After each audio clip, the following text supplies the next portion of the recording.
Hello guys, life with ആമിയിലെ next വീഡിയോയിലേക്ക് എല്ലാവർക്കും സ്വാഗതം. ചാനൽ ആദ്യമായിട്ടാണ് കാണുന്നതെങ്കിൽ ആദ്യം തന്നെ ഒന്ന് സബ്സ്ക്രൈബ് ചെയ്തിട്ട് വീഡിയോ ലൈക്ക് ചെയ്യണേ. അപ്പോൾ നമ്മൾ തമ്മിൽ കണ്ടുപോലെ തന്നെ ഇന്ന് നമ്മളൊരു നെയ്മീൻ തലക്കറിയാണ് ഉണ്ടാക്കാൻ പോകുന്നത്. അപ്പോൾ എളുപ്പത്തിനുണ്ടാക്കാം. ഞാൻ ഒരു 1/2 kg അടുപ്പിച്ചുള്ളൊരു തലയാണ് എടുത്തേക്കുന്നത്. വീട്ടിൽ 2-3 പേരേ ഉള്ളൂ, അപ്പോൾ അത് മതിയാവും. ഇപ്പോൾ ഞാൻ ചെയ്യുന്നത് ഒരു പാത്രത്തിലേക്ക് നമ്മുടെ കാശ്മീരി ചില്ലി, ഞാൻ ഒരു 4 ചെറിയ സ്പൂണാണ് ഇട്ടേക്കുന്നത്. നിങ്ങൾക്ക് ആവശ്യത്തിന് എടുക്കാം. ഇനി ഞാൻ ഇതിൻ്റെ കൂടെ എരിവുള്ള മുളക് പൊടിയും കൂടെ ചേർക്കും കേട്ടോ. ഈ മുളക് പൊടി നമുക്ക് സാദാ വെള്ളമാണ്, ചൂടുവെള്ളമൊന്നുമല്ല. സാദാ വെള്ളം ഒഴിച്ച് നന്നായിട്ട് ഒരു പേസ്റ്റാക്കി വെക്കാം. ഇതിലേക്ക് നമുക്ക് എരിവുള്ള മുളക് പൊടിയും കൂടെ ചേർക്കണം. ഇതേ ഒരു 2 സ്പൂൺ, ചെറിയ സ്പൂണാണ് മുളക് പൊടിയും കൂടെ എടുത്തിട്ടുണ്ട്. ഇനി അതും കൂടെ നമുക്ക് ഇതിലേക്ക് മിക്സ് ചെയ്യാം. നല്ല പേസ്റ്റാക്കി നമുക്ക് ഇത് മാറ്റി വെക്കാം. നിങ്ങൾ വിചാരിക്കും ഇതിനകത്ത് മല്ലിപ്പൊടി ഇടുന്നില്ലേ എന്ന്. മല്ലിപ്പൊടി നമുക്ക്, ഞാൻ ഇതൊരു ഷാപ്പിലെ കറി പോലെയാണ് വെക്കുന്നത്, അപ്പോൾ മല്ലിപ്പൊടി കുറച്ച് മതിയാവും, അത് ഞാൻ സമയത്ത് പറയാം. ഇനി കുറച്ച് വെള്ളത്തിൽ നമ്മുടെ കുടംപുളി ഇത് നന്നായിട്ട് തിളപ്പിക്കണം.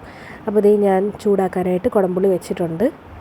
ഇതിൻ്റെ വെള്ളമാണ് ഞാൻ ഒഴിക്കുന്നത് കേട്ടോ. ഞാൻ കുടംപുളി അങ്ങനെ ഇടാറില്ല, ചില സമയത്ത് ഇടും, പക്ഷേ വെള്ളം ഒഴിക്കുമ്പോൾ നല്ലൊരു ഫ്ലേവർ കിട്ടാറുണ്ട്. അപ്പോൾ ഇതേ ഞാൻ ചട്ടി അടുപ്പത്തേക്ക് വെച്ചിട്ടുണ്ട്. ചട്ടിയിൽ തന്നെ വെക്കാൻ ശ്രദ്ധിക്കുക കേട്ടോ. എന്നിട്ട് വെളിച്ചെണ്ണ ഒഴിച്ചു. അതിലേക്ക് ഇഞ്ചി വെളുത്തുള്ളി, അടുത്തായിട്ട് ഇട്ടേക്കുന്നത് ചെറുതായിട്ട് അരിഞ്ഞ കൊച്ചുള്ളിയാണ്. സവാളയൊന്നും ഇടാൻ പാടില്ല, കൊച്ചുള്ളി തന്നെ ഇടണം, എന്നാലേ മീൻകറിക്ക് ആ ഒരു ടേസ്റ്റ് വരത്തുള്ളൂ. എന്നിട്ട് കുറച്ച് ഉപ്പ് ഞാൻ ഇട്ട് കൊടുക്കുന്നുണ്ട്. ഉപ്പിടണം നമുക്ക് പിന്നെ. ഇതൊന്ന് വഴണ്ട് വരട്ടെ. ഇനി ഞാൻ കുറച്ച് നല്ല ഫ്രഷ് കറിവേപ്പില, വീട്ടിൽ തന്നെ ഉള്ള കറിവേപ്പിലയാണ്, നല്ല മണമാണ് ഇങ്ങനത്തുള്ള കറിവേപ്പിലയ്ക്ക്.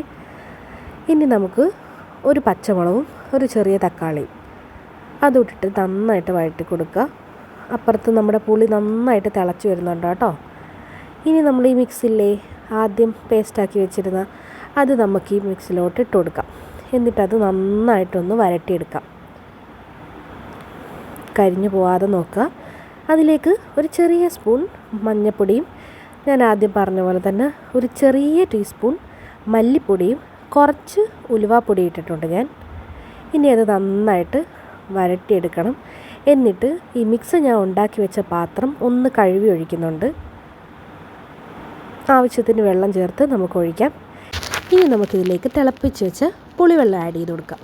പുളി അനുസരിച്ച് ഇടയ്ക്കിടയ്ക്കൊന്ന് നോക്കണം. ഇങ്ങനെ തിളപ്പിച്ച് വെച്ചേക്കുന്ന പുളിക്ക് നല്ല പുളിയായിരിക്കും കേട്ടോ. ഇനി ഞാൻ മീൻകറി നന്നായിട്ട് തിളച്ച് വന്നിട്ടുണ്ട്. ഇതിലേക്ക് നമുക്ക് തലയുടെ പീസ് ഇട്ട് കൊടുക്കാം. ഇതിപ്പോൾ വലിയ തലയായിട്ട് ഞാൻ കട്ട് ചെയ്തിട്ടാണ് ഇടുന്നത്. ഇവിടെ എല്ലാവർക്കും അങ്ങനെ ആട്ടോ ഇഷ്ടം. ഒരു മൊത്തത്തിലുള്ള തല അങ്ങനെ ആയിട്ടല്ല, ഇത് നല്ല മാംസമുള്ള തലയാണ്, അതുകൊണ്ട് നമ്മൾ ചെറിയ ചെറിയ പീസാക്കി മേടിച്ചേക്കാണ്.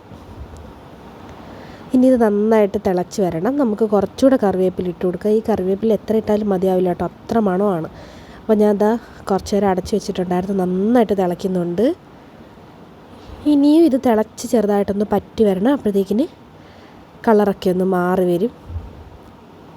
കപ്പയുടെ കൂടെയും ചോറിൻ്റെ കൂടെയും, എന്തിനാ അപ്പത്തിൻ്റെ കൂടെയും ചപ്പാത്തിയുടെ കൂടെയും പൊറോട്ടയുടെ കൂടെയും ദോശയുടെ കൂടെയും എല്ലാത്തിൻ്റെയും കൂടെ ഒരേപോലെ പോകുന്നൊരു കറിയാണ്. എല്ലാവരും ട്രൈ ചെയ്യുക കേട്ടോ. അപ്പോൾ വീഡിയോ ഇഷ്ടപ്പെട്ടാൽ ഞാൻ ആദ്യം പറഞ്ഞ പോലെ തന്നെ വീഡിയോ ലൈക്ക് ചെയ്യുക, ചാനൽ സബ്സ്ക്രൈബ് ചെയ്യുക. ഇനി ഇതേപോലത്തെ വീഡിയോ ആയിട്ട് വീണ്ടും വരാം കേട്ടോ. ബൈ.